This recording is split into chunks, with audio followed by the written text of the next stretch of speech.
All right, welcome to another interview, brand new video. My name's Josh. I'm here with Jon Droscha, running for City Council. and currently on City Council. Correct. I'm running for re-election. How long have you lived in Mason? Okay. I was born in the hospital, which is now Sparrow Lab and Urgent Care. Okay. But at the time, my folks were actually, they're both from Mason. But my dad's first teaching job was in Maple Valley Schools. So they lived in Vermontville when I was born. But then when I was 2, my dad took over the choir job at the high school. And so we moved to Mason. I lived at 808 South Barnes Street for a while. It's 2 off the corner of South and Barnes. Okay. The 4-way stop there. That was not the corner house, but the next one in on the right-hand side as you're heading towards the high school. Then we moved out to Aurelius Township on the corner of Bunker and Eifert. And that's where all my formative years were. I went to North Aurelius School. Of course, went through Mason High School. And lived on MSU campus for a couple of years, then moved back when my folks built the new house next to the Dairy Hill in '88. Okay. So, and then I got married in '91, spent 3 years in Ypsilanti, commuting back and forth for myself because that's where my wife's first teaching job was. Okay. In Willow Run School District, a school district which no longer exists. They consolidated with Ypsilanti schools. Okay. Then 3 years there, and then 6 years driving back and forth from Grass Lake, which is eastern Jackson County. Yep. So that was her second job. Then in 2000, we moved back to Mason because she got the middle school position at that time for Mason for directing band. And then a year after she got the middle school position, she took over for Tim Crandall when he retired at the high school and has been there ever since. Nice. So you both kind of share, you were saying before we started filming that you say you had your degree in? Well, okay. To be full honesty here, I am a class shy of my degree at MSU.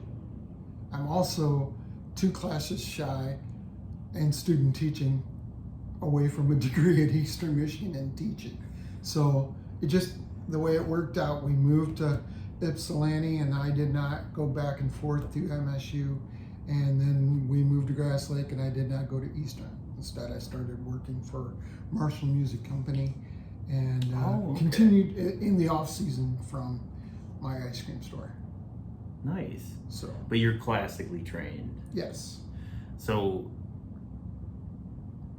how does that, you said that kind of affects your philosophy and your way of thinking.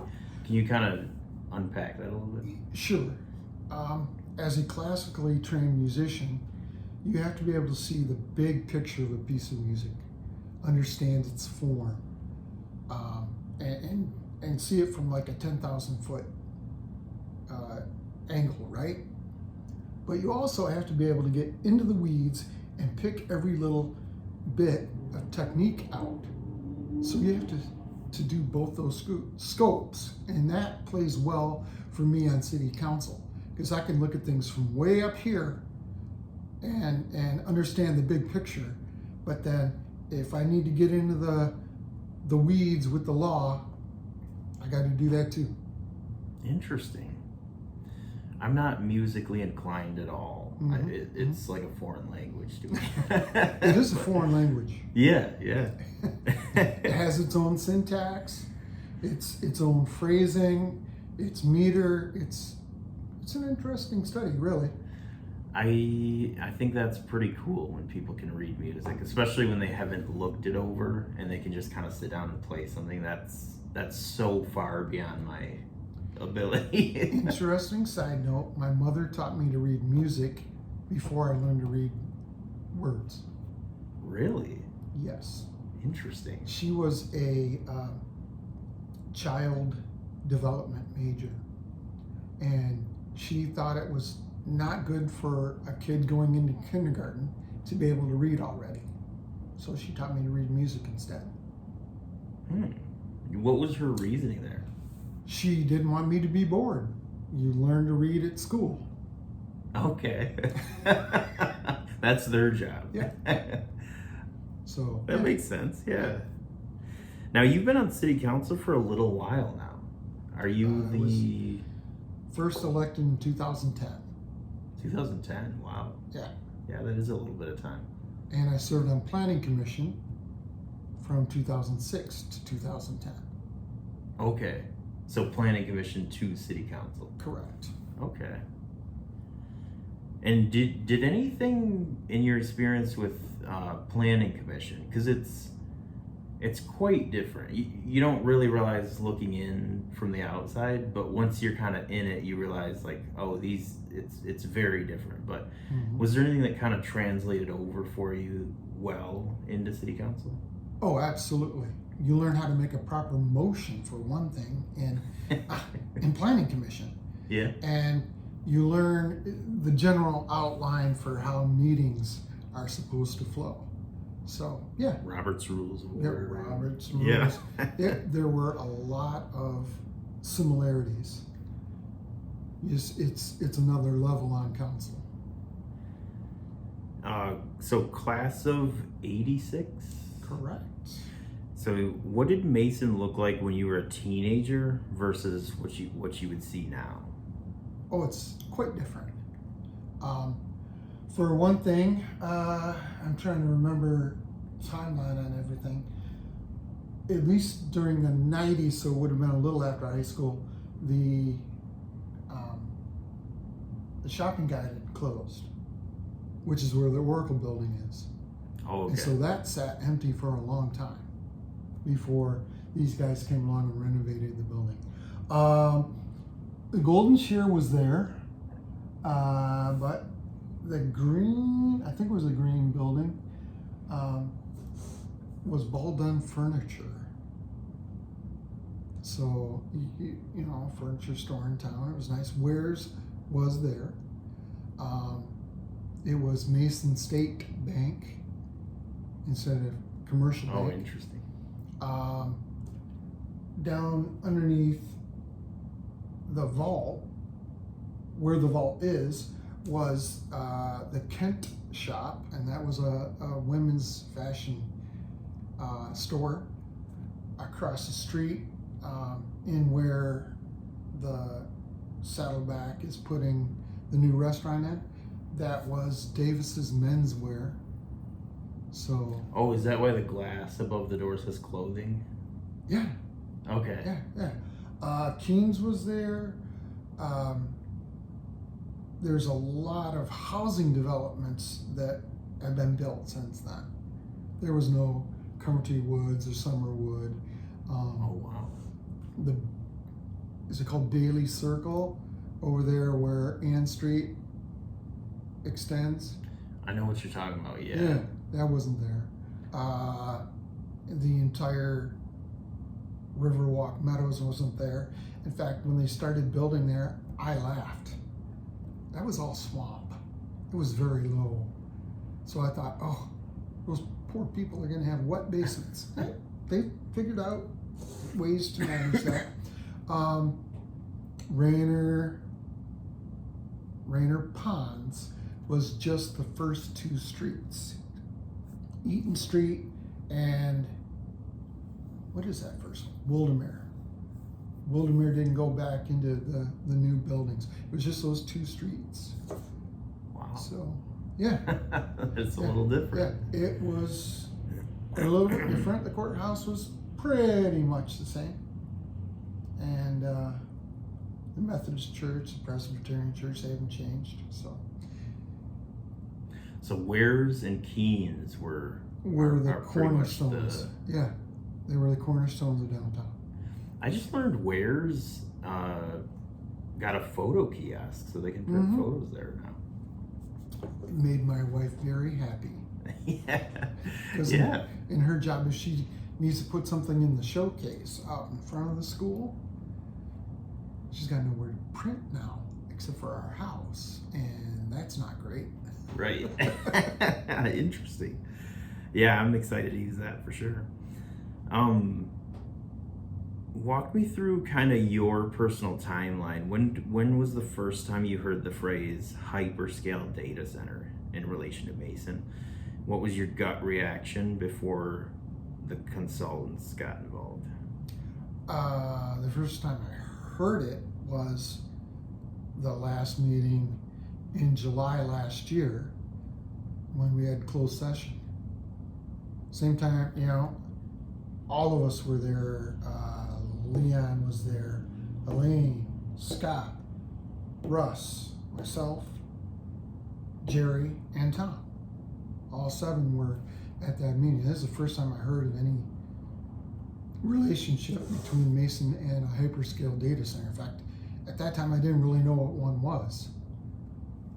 I quickly learned.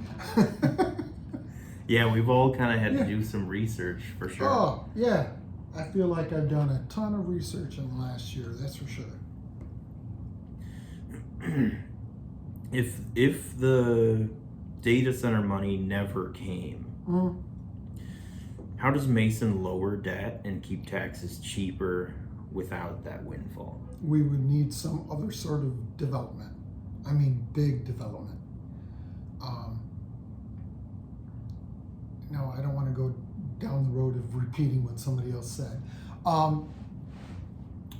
We would need some significant, something like Gestamp, and maybe 2 or 3 of those. See, I'm not going to say I'm all for data centers. I'm kind of neutral on the deal. But what does excite me about the prospect is the technological industry that comes with it. Research for science often follows it. Research for medicine often follows it. Pharmacies tend to pop up around. So that's what excites me about it, because my daughter has Crohn's disease, and I sure would love for her to have better treatment or even a cure. Yeah, I was gonna say I know a couple of people with also in my life with Crohn's, and there's really nothing they can treat it, but there's no real way to get rid of it. But in San Diego, they've solved a 25-year mystery for Crohn's using a data center. Really? That one happened to be AI, trained by San Diego State, and they found a protein that nobody knew about before. Wow, I've got to look that up. That's what I'm talking about. That's interesting. Yeah, afterwards I can show you the article. I think. Okay, yeah. Would you say is this strictly a city voter decision? How do you balance listening to city taxpayers versus township neighbors who would hear the noise and face the impacts that they've talked about of a large project like that?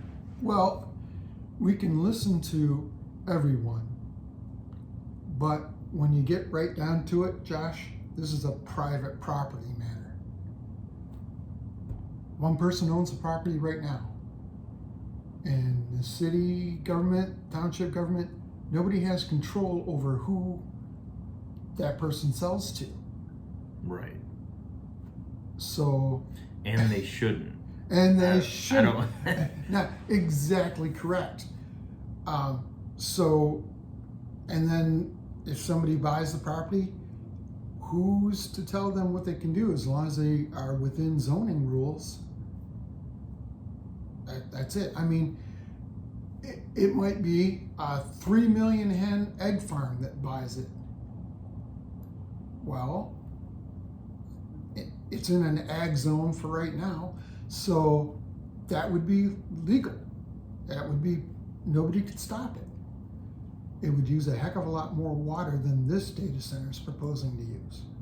It would make a heck of a lot more noise than this data center's proposing to use.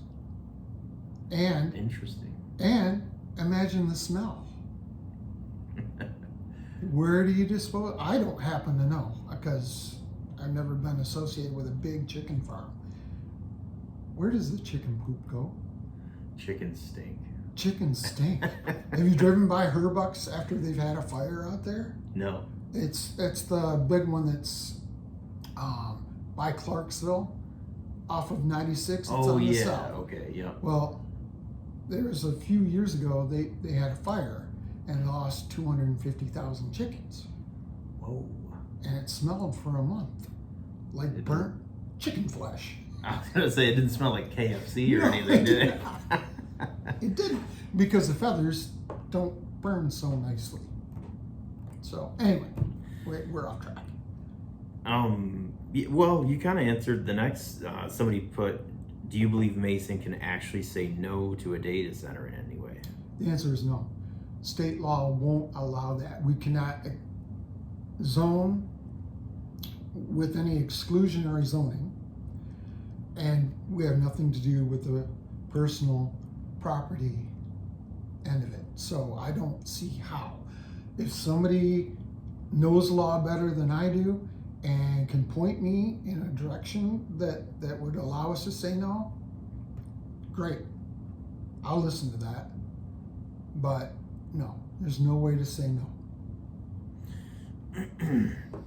Now, this I don't fully understand in great detail. I looked at it a little bit, but the 425 annexation versus going to the state boundary commission.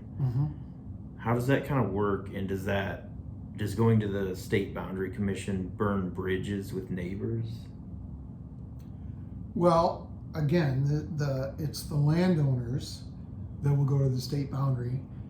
Vevay Township turned down the 425, which would be a collaboration between the township and the city, and tax sharing, revenue sharing. We have a 425 on the south side of town. Gestamp, Meyer, what used to be Michigan Packaging, I can't remember their new name. That's all in a 425 agreement. And part of that agreement is that we will supply Vevay Township with a certain number of gallons of water per year, but they also get tax money from that zone. So I think it was, I can't remember who, I've done so many interviews. Somebody I was talking to was mentioning that when Meyer was going to come, everybody was kind of up in arms about that as well. Yeah, they were. And Gestamp, and that whole zone. That was similar to what's going on now. Yeah, exactly. So the 425 is just a way for a township and the city to cooperate. In the end, the city ends up with the property. Like now, that's all city property now, or not city, but within city limits. There's another 425 that goes out to Ives Road, out M36. What's out there? Where the rock is for the Nazarene Church. Oh, okay. Yep. Yeah. Okay. So that's another agreement out there. So there's history for the township and the city agreeing. Working together, yeah. Is downtown Mason healthy right now in your eyes? And what's vacant that shouldn't be? I think it is healthy. There are a few more financial people or financial businesses than I think would be perfect, but we don't have control over that. Yeah, it goes back to private property. Exactly. This is going to be another Edward Jones down here on the corner. Oh, really? Yeah, there's one over there. Yeah. So Do we? They must have market research that says that the two will be symbiotic. But again, we don't have control over that. I thought that would have been a great place for a little restaurant, but what do I know? A lot of young families leave for Holt, Okemos, Charlotte because of housing options. What would you tell a 28-year-old who wants to stay in Mason but can't find a place? Hang in there. There's help coming. There's a new development coming off of Kip and Dexter Trail. It's going to have I'm going off the top of my head, 200 houses there of varying levels. Some will be apartments, some will be smaller, some will be larger. So that's the biggest advice I have. Other than that, I say you kind of got to look out in the townships, because that's where most, again, I'm going off the top of my head, my memory. I think 85% of the houses in Mason are, according to the Headley Amendment, locked in. So nobody's moved. Wow, that's a big number. Yeah, it's a huge number, and that's part of the problem the city has with its millage. So many houses are capped at 5% or the rate of inflation, and have been for a long, long time, that unless you get some turnover and those houses then come up to the state rate, that's less income for the city. People are happy here. People are happy. Imagine that. Now, at a lot of the city council meetings, there's sort of unfounded accusations thrown around, under the table payoffs and NDAs, and how do you restore trust in local government when people tend to just say whatever they want, regardless of evidence, and disregard for the personal character that we have seen from our officials? You know, that has been my greatest frustration with all of this. People can say anything they want on social media, and some number of people will always believe that. But I know I've not signed an NDA. If I were getting paid by the data center to vote the way I vote, I'd have my own billboard on Cedar Street. But I don't have money coming in from them, so I don't have my own billboard on Cedar Street.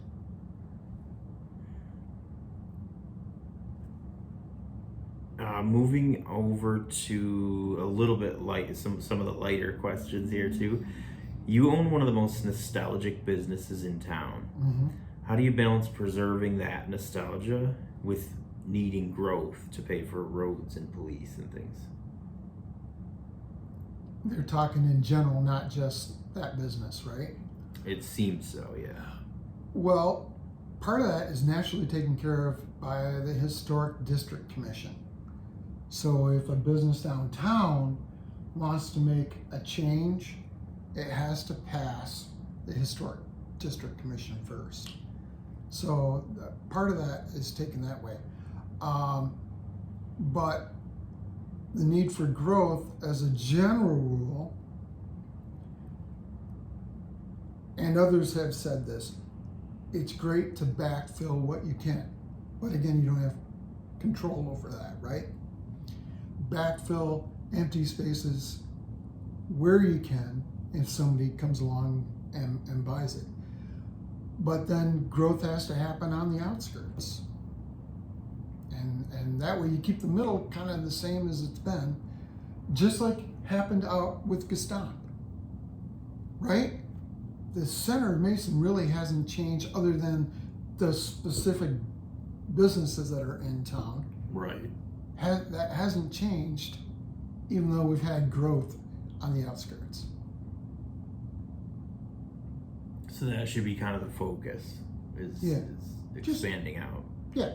Well, expanding out if nobody's going to buy the old shoe store, if nobody's going to buy the old flower shop. You see what I'm saying? Mhm. If somebody did decide to come in and buy those, well, first of all, the owners would have to decide to sell. Then yeah, put something in there. It's kind of like,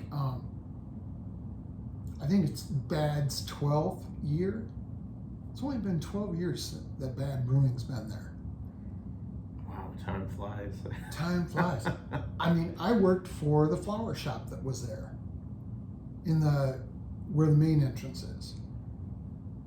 And then Dr. Hop's dentist office was upstairs. And then I forget what was next to it. At one point it was a vinyl shop, record store kind of That's thing. cool. But that's not back in the 80s. I honestly don't remember what was there back when it was a flower shop. So if somebody wants to come along and put another, I'm just tossing things out. I'm not saying it'd be great to put a brew pub there or whatever. Just if they wanted to put a restaurant there, that'd be an appropriate place to do that. Did you get to meet, what's his name now? When they filmed Real Steel here? Oh, Hugh Jackman. yeah, Hugh Jackman. I did not meet Hugh Jackman. No, I was busy down on my end of town. But, it was a big deal. They closed the street. Sean was doing great business. Oh, yeah, I can imagine. Now, why are you running again? You've done this for a while now, like we kind of talked about before. It's not obviously for the money. So what's still unfinished? Well, I do this because this is the community that raised me, and this is my little way of giving back.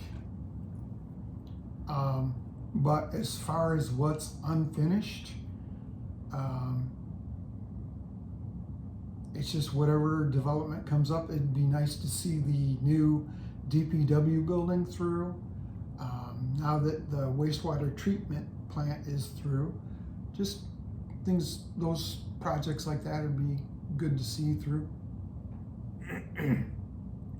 What's a question you wish voters would ask you, but nobody ever does? Oh, that is a great question. What do I wish they would ask me? This may take a second for me to think about. That's all right. I wish. See, I'm already getting asked how I am. Are you okay? Yes, I'm okay. But That's a valid question. I wish they would ask me more questions out on the street about certain projects going on. I don't care if it's the data center or the DPW or whatever. Ask me about what is happening.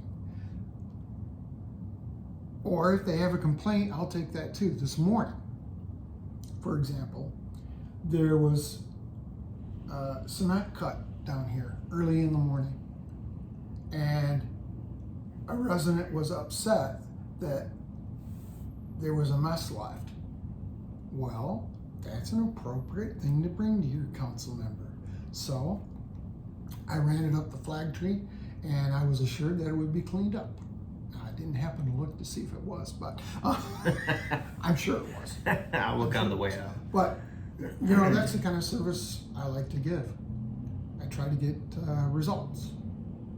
One thing I've said before, obviously in other interviews, I do like how everyone on council makes themselves very accessible to the public. Right. I appreciate that as somebody who, a couple years ago was looking at things going on and how to vote, and I was reaching out to people and they were actually answering me and answering questions. I would meet with a couple people, we had conversations. That's obviously something I want to keep going with council, and I guess in a way the example you just gave kind of just cements that, no pun intended, Wow. that's actually Yeah, going to yeah. be the way it is. You are a dad, aren't you? Dad joke. Yeah, the dad jokes. They come naturally. Once your kid hits Yeah. about 3 or 4, Yeah. you're off. I get it. But yeah, I appreciate that, and I think a lot of people do that. Anybody you reach out to, I know a lot of people have said, if you want to talk to me, I'm available. I'll meet with you, and they mean it. Mm-hmm. Absolutely. Well, look, I graduated with a lot of people that are here. What tends to happen, this isn't just my observation, I'm a little off topic, but people my age moved away and then they moved back to raise their kids. Mm. So there's a whole lot of my classmates out there and those that graduated around me. So we've known each other a long time. If I suddenly didn't talk to them, that'd be a little weird. Yeah. And how many people had my dad as a teacher? Fire chief did. Oh yeah. Yeah. Leon did. I think I remember him saying that. So, I mean, don't quote me on that, but Fact check. Yeah. So many people in this town grew up, at least for the 9 years he was teaching here, with my dad as their choir director. So, and That's a cool legacy. yeah, it's a real, and if they weren't at school, maybe they sang for him in church choir. I did. Sat next to the then high school principal in church choir. Yeah! You got it. With kind of the tension and the things that have been happening recently at the council meetings, how do we kind of repair that relationship between city officials, the city in general, and the public? Well, part of that will come over time. Healing takes time. And part of it is, I mean, we had to go through all the wounds, I don't know if wounds is the right word, of all the FOIAs. And when they did the FOIAs and they found out, oh, there really is nothing here. That's why, and a couple is like 2 or 3 city council meetings, I said, call the state police. Have them investigate, please. Because you would find there's nothing here. So there's some damage done there, but over time, it will heal.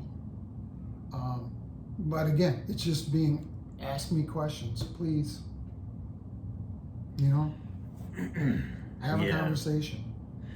What did the FOIAs look like from the other end? Like, were you asked to? No, I've not seen a single FOIA. Okay. That's handled through the clerk's office. And they just turn over email. What were they asking for? I don't even know. I know they were asking for information on whether or not the mayor had gone on a trip to Howell or with Howell. Oh yeah. Okay. And it's like, then they found out, no, he didn't. So,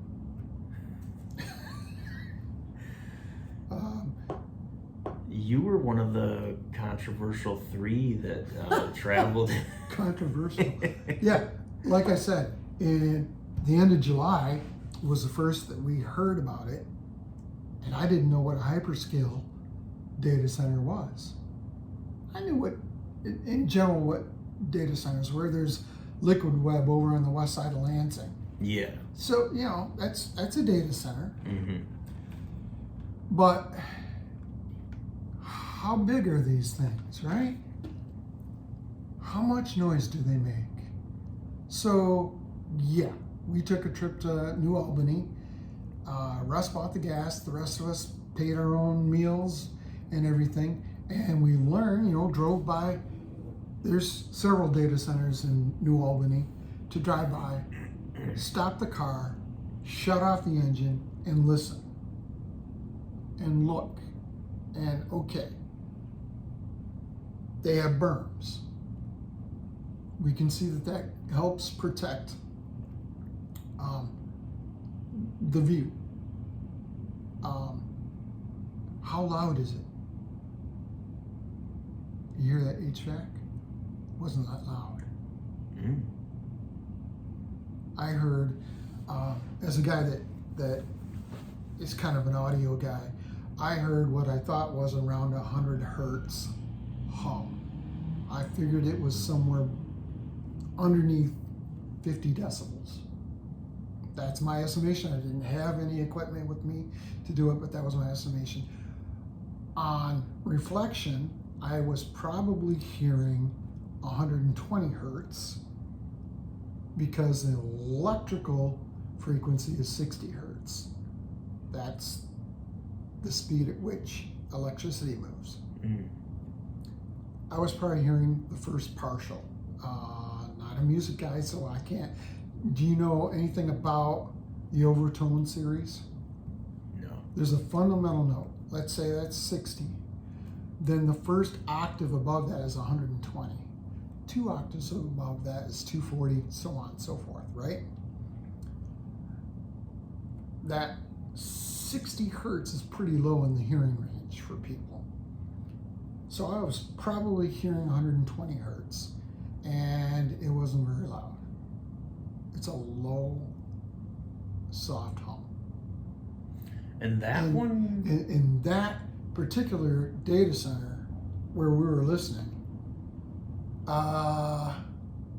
wasn't as the street wasn't as far as the courthouse to That the was building. what I was gonna It was ask. close.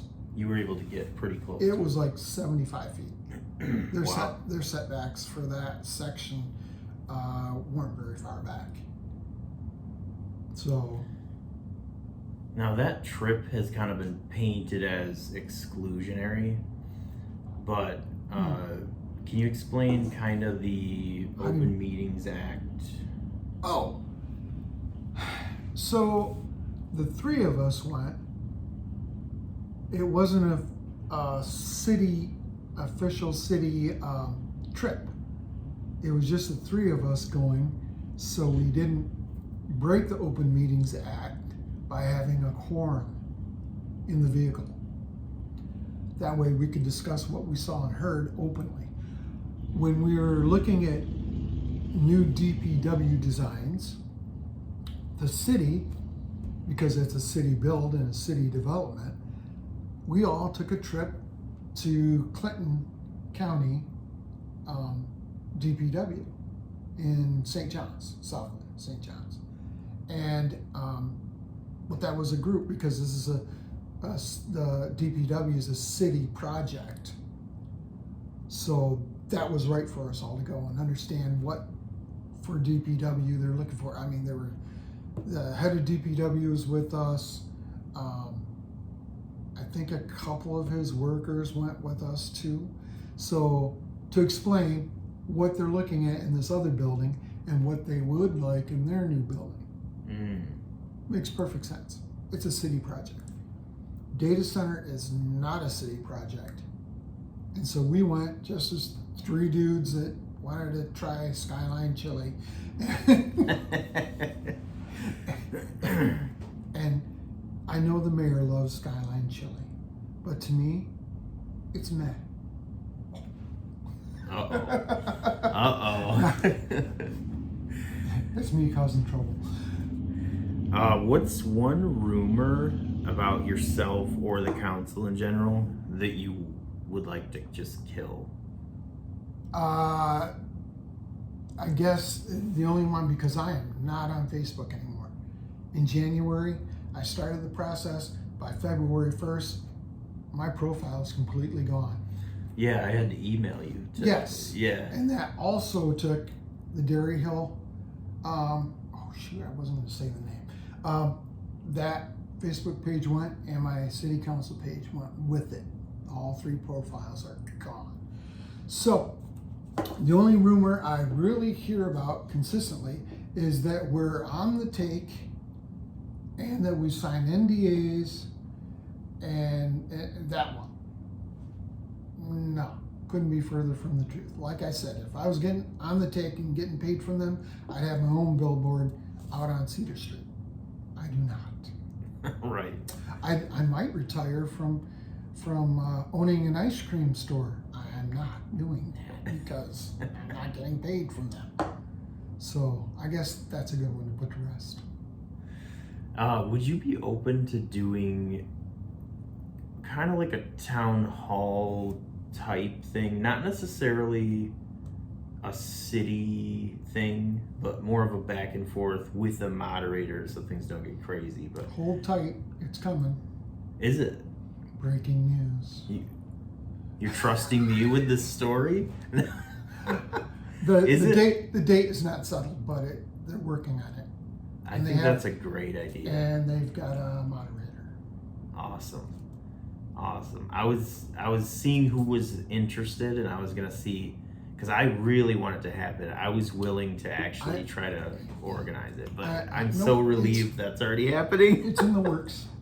That's awesome. And yeah, because I do get frustrated with the format of the meeting in which they comment, we have to sit there kind of stone-faced, actually, not react, and then answer questions at the very end. But again, you might lose half of them at our 10-minute recess. Right. But you kind of need the 10-minute recess to empty the bladder. Yeah, the meetings have been a little late. Yeah. So. Yeah, that makes sense. Well, You just got stoked, dude. I'm excited. Yeah. I'm excited about that. Hope it didn't give away any secrets. Right. Under the table deals. No. Whoever's organizing or paying for this, somebody's on the take. I don't know. Yeah. But hey, I appreciate you being willing to sit down and talk and do one of these interviews. No problem Thank you at very all. much. Anytime you want to talk, let me know. Thank you.